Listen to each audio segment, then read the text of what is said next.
செம்மாந்த வீர வணக்கத்தை செலுத்துகிறோம். தமிழக அரசியலில், ஏன் அகில இந்திய அரசியலில் பெரிய தாக்கத்தை ஏற்படுத்திய ஒரு போராளி திராவிடமணி ரெட்டமலை சீனிவாசனார். காந்தியடிகளோடும் நெருங்கி பழகக்கூடிய வாய்ப்பை பெற்றவர். புரட்சியாளர் அம்பேத்கர் அவர்களோடு லண்டனில் நடைபெற்ற வட்டமேசை மாநாட்டில் பங்கேற்று வயது வந்த அனைவருக்கும் வாக்குரிமை வேண்டும் என்று வாதாடியவர். சாதி ஒழிப்பில் புரட்சியாளர் அம்பேத்கருக்கே முன்னோடியாக விளங்கியவர்.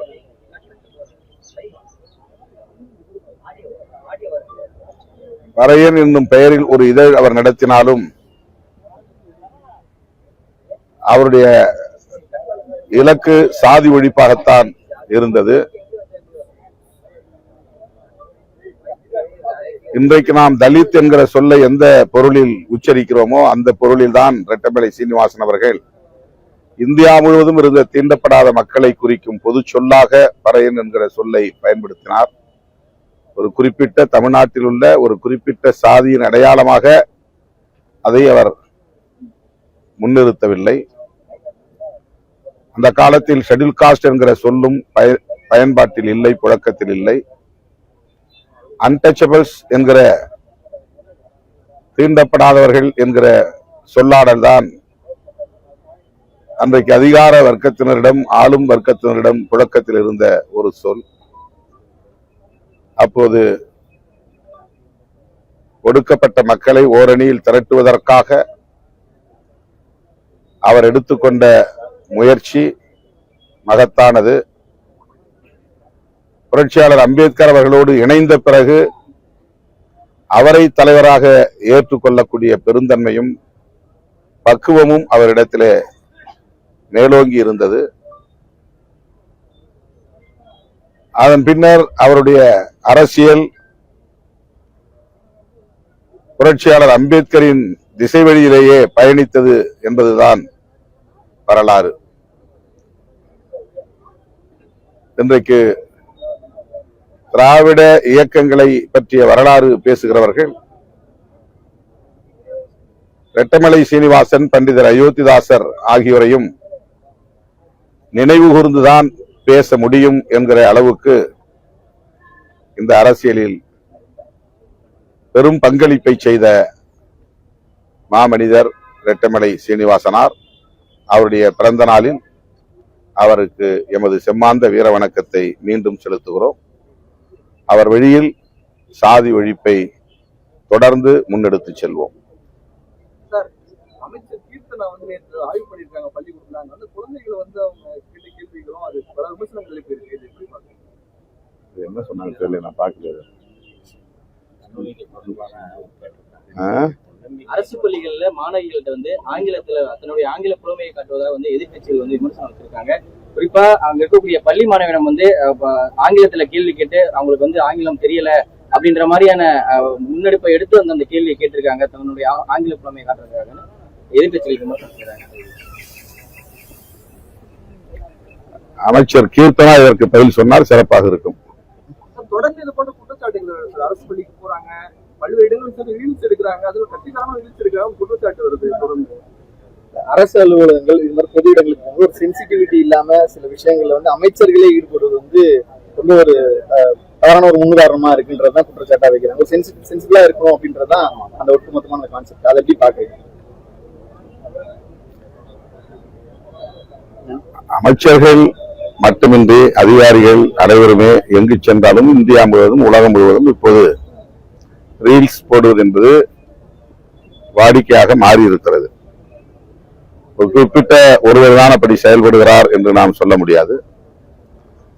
சமூக ஊடகம் வலிமையாக உள்ள இந்த காலச்சூழலில் ஒவ்வொரு அசைவையும் சமூக ஊடகங்களில் பதிவு செய்வது தவிர்க்க முடியாததாக மாறி இருக்கிறது.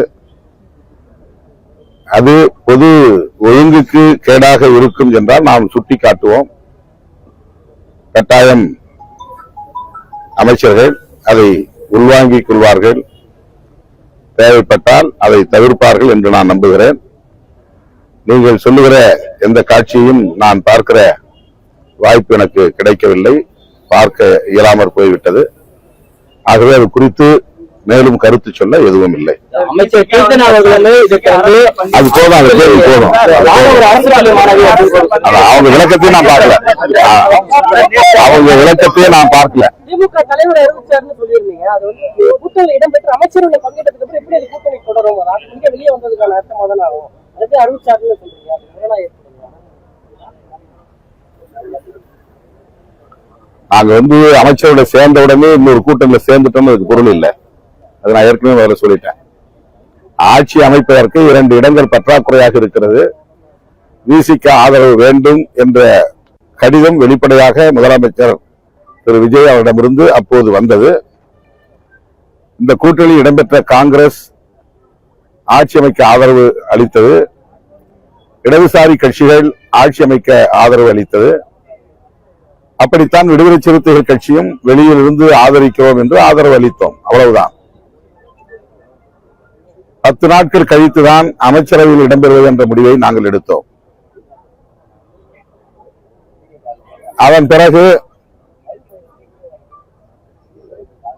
என்னை ஊடகவியலாளர்கள் சந்தித்த பொழுது திமுக கூட்டணியில் இருக்கிறீர்களா என்று கேட்டார்கள். அப்போதும் நான் ஆம், இன்னும் நாங்கள் அந்த கூட்டணியில் இருப்பதாகவே உணர்கிறோம். அமைச்சரவையில் இடம்பெற்றாலும் கூட நாங்கள் தாவேகா கூட்டணி இணைந்து விட்டோம் என்று சொல்வதற்கு அதிகாரபூர்வமான எந்த நிகழ்வும் நடைபெறவில்லை என்ற கருத்தை சொல்லியிருந்தேன். இப்போது ஜூலை 1ஆம் தேதி கூட்டணி தொடர்பாகத்தான் முதலமைச்சர் ஆதரவு நல்கிய கட்சிகளோடு பேச்சுவார்த்தை நடத்தினார், பேசினார், கலந்தாய்வில் பங்கேற்றார். ஆனால் அந்த கூட்டத்தில் இறுதி முடிவு எதுவும் எடுக்கப்படவில்லை. ஆகவே அதன் பொருள் என்ன? இன்னும் தாவேகா தலைமையில் ஒரு கூட்டணி அமையவில்லை என்றுதான் பொருள். விடுதலை சிறுத்தைகள் கட்சி அமைச்சரவையில் இடம்பெற்ற உடனே திமுகவுக்கு நாங்கள் துரோகம் இழைத்து விட்டோம் என்று ஊடக தளங்களில் பலரும் விமர்சனங்களை வைக்கிறார்கள். இந்த விமர்சனங்களுக்கு விடை சொல்லக்கூடிய வகையில் தான் நான் பதில் சொன்னேன். அப்படி நாங்கள் பதவி என்றவுடன் திடுமென ஒரு கூட்டணியை உதறிவிட்டு ஓடிவிடவில்லை. எடுக்கிற முடிவுகள் ஒவ்வொன்றையும் அப்போது கூட்டணி தலைமை என்கிற முறையில் அண்ணன் ஸ்டாலின் அவரிடத்திலே கருத்துக்களை பகிர்ந்து கொண்டோம். அவரை சந்தித்தும் பேசியிருக்கிறோம். அதைத்தான் நான் சொன்னேன். அந்த உறவு தொடர்கிறது, அந்த நட்பு தொடர்கிறது. அவருடைய கவனத்திற்கு சென்று கருத்துக்களை பகிர்ந்து கொண்டு அதன் பிறகுதான் ஆதரவு நல்கினோம் என்கிற வகையில் ஆமாம், இன்னும் திமுக கூட்டணியில் தான் தொடர்கிறோம் என்று பதில் சொன்னோம். அது அப்படியே இருக்கிற நிலையில் விடுதலை சிறுத்தைகள் கட்சியில் இருந்து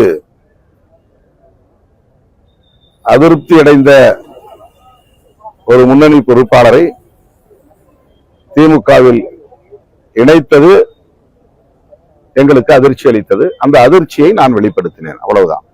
ஆணவ படுகொலை சம்பந்தமா அரசியல் பங்கேற்க அதுக்கு எவ்வளவு அழுத்தத்தை கொடுக்க திட்டமிட்டிருக்கீங்க? அழுத்தம் கொடுத்திருக்கீங்களா, வலியுறுத்திருக்கீங்களா? தொடர்ந்து அதை கேட்டுக்கிட்டே இருக்கிறேன்.